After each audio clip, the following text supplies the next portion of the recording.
यहाँ पे देखो, यहाँ पे देखो, और एक सम हम लोग हार्मोनिक वाला ही करेंगे, लेकिन हार्मोनिक वाला सिंपल एक सम नहीं आता है, उसके साथ थॉमस वाला भाई भी आता है और एनालिटिक फंक्शन निकालने वाला ही सम रहता है। तो स्टेप वही 4 स्टेप के अंदर हम लोग को करना है, लेकिन यहाँ पे अभी v दिया हुआ है। क्या दिया हुआ है? v दिया हुआ है। तो हम लोग v दिया हुआ कंडीशन का करेंगे वही 4 स्टेप के अंदर। तो यहाँ पे पहला step 1 v is equal to क्या दिया हुआ है? 3x² y plus 6xy minus y cube. Okay, तो स्टेप नंबर 1 क्या होता है? स्टेप नंबर 1 के अंदर हमें delta v upon delta x इसका डेरिवेटिव निकालना है। तो 3 अभी x से डिफरेंशिएट कर रहे हैं अगर हम लोग, तो ये हो जाएगा आपका 6xy प्लस 6yx का यहाँ पे 1 हो जाएगा, ये y है, और x से कर रहे हैं तो ये 0 हो जाएगा। क्या हो जाएगा? 0 हो जाएगा।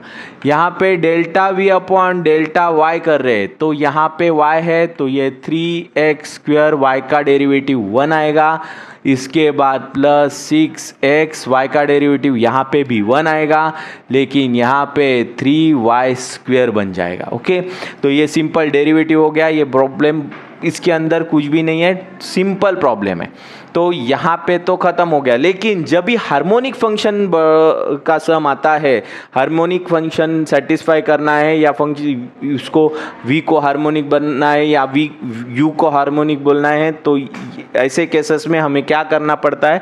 तो और एक बार इसको डिफरेंशिएट करना पड़ता है। अगर हार्मोनिक नहीं पूछा जाता है तो इसको और एक बार डिफरेंशिएट करने की ज़रूरत है नहीं, लेकिन अगर है तो हमें और एक बार डिफरेंशिएट करना है। तो सिंपल है, x को x से ही डिफरेंशिएट करो, तो delta v² upon delta x², तो इसका डिफरेंशिएशन बनेगा 6y, x का डिफरेंशिएशन 1 हो जाएगा, और ये y है तो ये 0 हो गया, ख़त्म। अभी delta v upon delta y इसका भी डिफरेंशिएशन हम लोग करेंगे, लेकिन यहाँ पे हम लोग y से कर रहे हैं, ये x आ रहा है तो ये 0 हो गया। यहाँ पे भी x आ रहा है और y से कर रहे हैं तो यहाँ पे भी 0 हो गया, लेकिन माइनस ये 2 आगे जाएगा और 2 इंटू 3 6 बनेगा, और ये y यहाँ पे ही खाली इंटीग्रेशन यूज़ हो पाएगा, क्योंकि यहाँ पे तो 0 0 हो गया। यहाँ इंटीग्रेशन से हम लोग y से कर रहे तो यहाँ पे ही y प्रेजेंट था तो यहाँ पे आ गया। ओके, तो हार्मोनिक वाला जो है, तो इसके अंदर क्या करना है? Delta square v x² plus delta square है, ये square v upon delta y², इनको साथ में लेना है, एडिशन करना है।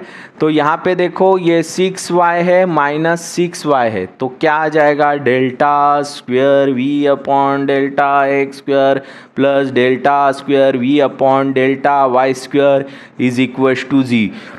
ये अपना यही कंडीशन यहाँ पे सेटिस्फाई हो गया। लेकिन ये कंडीशन दिया किसने?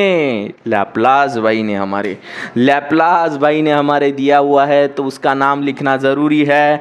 तो ये कंडीशन सेटिस्फाई हो गया, तो हमें क्या लिखना है? Function f of z satisfied Laplace equation. तो अगर ये लैप्लास इक्वेशन सेटिस्फाई होता है तो फंक्शन क्या है? फंक्शन f ऑफ z जो है वो क्या हो गया? हार्मोनिक। ये हार्मोनिक वाला बंदा सॉल्व हो गया यहाँ पे। तो यहाँ पे हार्मोनिक फंक्शन है, ये प्रूव हो गया। अभी हम लोग आगे बढ़ेंगे। यहाँ पे हम लोग को क्या निकालने को बोला है? एनालिटिक फंक्शन निकालने को बोला गया है। तो एनालिटिक फंक्शन निकालते वक्त हमें क्या करना पड़ेगा? देखो, एनालिटिक फंक्शन करते वक्त ये तो स्टेप नंबर 1 हो गया। स्टेप नंबर 2 की ओर बढ़ेंगे। स्टेप नंबर 2 के अंदर हमें एफ डैश ऑफ जेड लिखना है। एफ डैश ऑफ जेड का फॉर्मूला क्या होता है? F dash of Z is equal to delta you upon delta x plus delta you upon delta Y ये आई, एक ही फॉर्मूला लिखना है। यू को यू आया तो भी वही लिखना है, वी आया तो भी वही लिखना है, कुछ चेंज नहीं करना है। एक ही फॉर्मूला लिखना है, ये डेल्टा वी, एक मिनट फॉर्मूले में गलती होगी, delta you upon delta x plus i delta we upon delta x. Okay, delta you upon delta x plus delta we upon delta x लिखना है।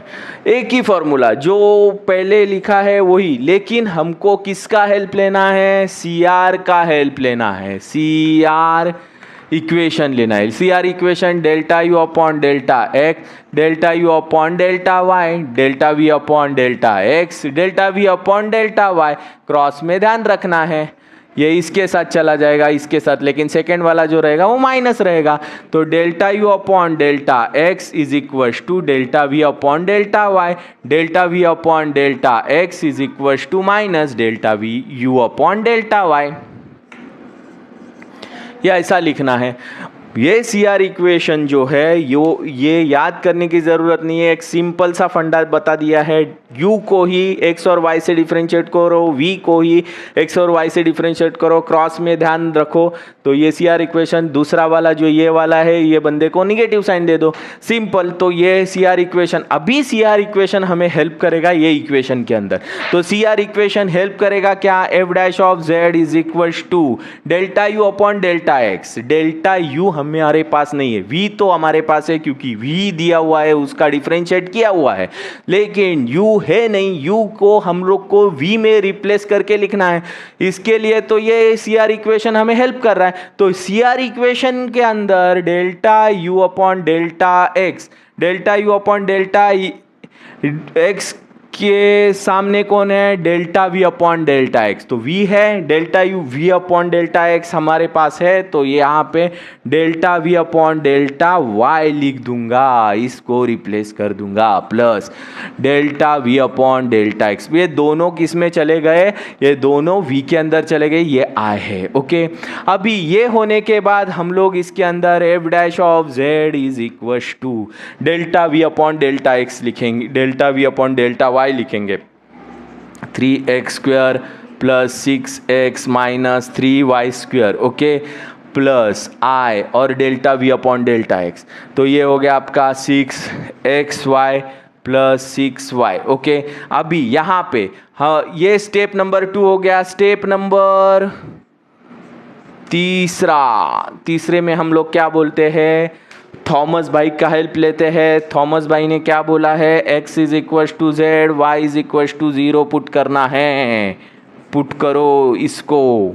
तो x जहाँ जहाँ है वहाँ वहाँ z रहेगा। F dash of z is equal to, ये हो गया 3z स्क्वायर प्लस 6z, यहाँ पे y है तो 0 आ गया ख़त्म, यहाँ पे y है तो 0 आ गया ख़त्म, यहाँ पे भी y है तो 0 आ गया ख़त्म। तो F dash of z is equal to 3x square plus 6z, इतना ही आता है। ओके, अभी चौथा स्टेप नंबर 4, स्टेप नंबर 4 के अंदर हमें क्या करना पड़ेगा? स्टेप नंबर 4 के हमें बाय टेकिंग इंटीग्रेशन,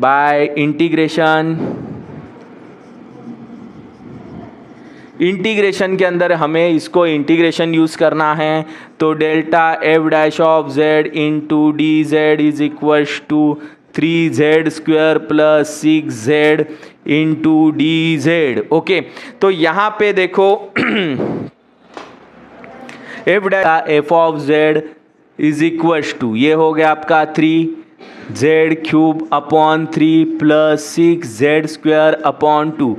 तो ये हो गया आपका 3, ये हो 3 गेट कैंसल, तो आपको मिलता है z cube plus 3z square plus c। Okay, तो यहाँ पे जो मिला है वो f ऑफ z का वैल्यू मिल गया है। ओके, तो यहाँ पे हम लोग ने एनालिटिक फंक्शन इसका निकाला हुआ है। ओके, और ये जो सम है, ये सम जो है ये कभी पूछा है, ये सम आपको पूछा है नवंबर 23 को, नवंबर नवंबर 22 को ये पूछा गया सम है। ओके, तो यहाँ पे देखो ये सम का आंसर भी आपका यहाँ पे बराबर है। तो यहाँ पे देखो आप इसका स्क्रीनशॉट ले लो और हार्मोनिक के ऊपर वी दिया हुआ है और हार्मोनिक का कंडीशन यूज़ करके हम लोग ने ये प्रॉब्लम किया है। तो इसका स्क्रीनशॉट ले लो और अगर आपको ऐसे सम के अंदर कोई डाउट आता है, कोई क्वेश्चन आता है, तो आप मेरे को कमेंट सेक्शन के अंदर कमेंट करके ज़रूर पूछ लेना। और आपको अगर मेरा वीडियो अच्छा लगता है तो आप ज़रूर लाइक और शेयर ज़रूर करना। Thanks for watching.